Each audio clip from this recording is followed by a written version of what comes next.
All welcome to cube TV. నేను మీ anchor Fatima. ఇప్పుడు AP రాజకీయాల్లో హవా అంతా కూటమిదే నడుస్తుంది.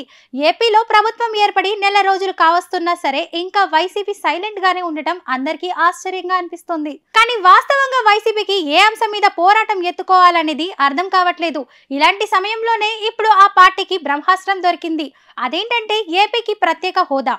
ఇప్పుడు కేంద్రంలో ఎన్డీఏ ప్రభుత్వం ఏర్పడటంతో టీడీపీ కీలక పాత్ర పోషించింది. ఇలాంటి సమస్యలో కూడా ప్రత్యేక హోదా డిమాండ్ చేయలేకపోతే ఇంకా భవిష్యత్తులో అడగలేరు. ఎందుకంటే ఏపీ పార్టీ కేంద్రంలో కింగ్ మేకర్ గా ఉండటం అంటే మామూలు విషయం కాదు.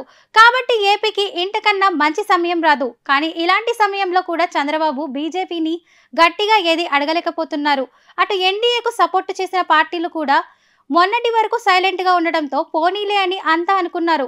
కానీ ఇలాంటి సమయంలోనే ఎన్డీఏకు మిత్రపక్షంగా ఉన్న నితీష్ కుమార్ ఇప్పుడు కొత్త డిమాండ్ తెర మీదకు తెచ్చారు. బీహార్ కు ప్రత్యేక హోదా ఇవ్వాలంటూ అసెంబ్లీలో తీర్మానం కూడా చేశారు. దాంతో ఇప్పుడు జగన్ చేతికి కూడా పవర్ వచ్చినట్టు అయింది. అంటే ఇప్పుడు ఏపీకి కూడా ప్రత్యేక హోదా కావాలని డిమాండ్ ను ఆయన ఎత్తుకోవడానికి ఇది మంచి అవకాశం.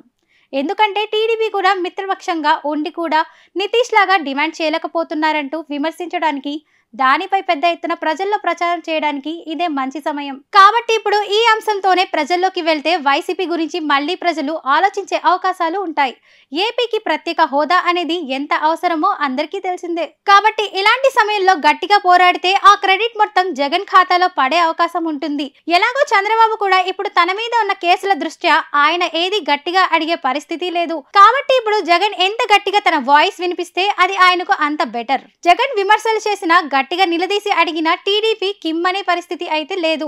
అదే సమయంలో కేంద్రంలో ఉన్న బీజేపీని రాజ్యసభలో తన ఎంపీలతో డిమాండ్ చేయించి, దాని ప్రచారం చేసుకుంటే మాత్రం జగన్ కు ప్రజల్లో మళ్ళీ పాజిటివ్ వేవ్ మొదలవడం ఖాయమని చెప్పుకోవాలి.